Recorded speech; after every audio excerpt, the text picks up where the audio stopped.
So how can a computer tell if someone is using deceptive language? So what researchers have done is asked people to write something that was deceptive and look at how they use language differently to people who are asked to write something that's true.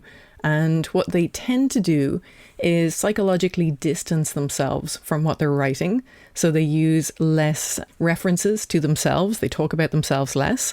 They also use more concrete and simple language because it's cognitively more difficult to lie than it is to tell the truth because you're making something up. They'll write less because they want to avoid contradicting themselves. So it is a little bit different, but it's hard to tell if you're an online dater looking at someone's profile. Statistically, we can see if perhaps somebody is maybe being more deceptive, but it's very difficult to actually tell as a dater whether someone is or not. It's very difficult to get an accurate sense of what somebody's actually like. That's what my PhD research was on, how people write about themselves, how other people perceive them and how accurate it is. And we're really, really bad at getting a sense of what people are like. So you can write anything you want in your dating profile.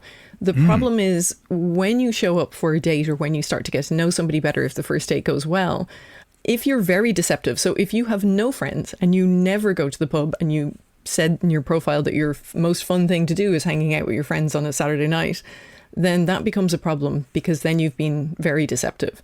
If you occasionally do it and you made it sound a bit more like you do it all the time, that's more exaggeration. A lot of people do that, where they exaggerate things about themselves to make them seem more attractive, but they're walking a fine line and trying to balance between being attractive and not completely disappointing or, presenting themselves as someone entirely different so that when they meet, they won't disappoint their date.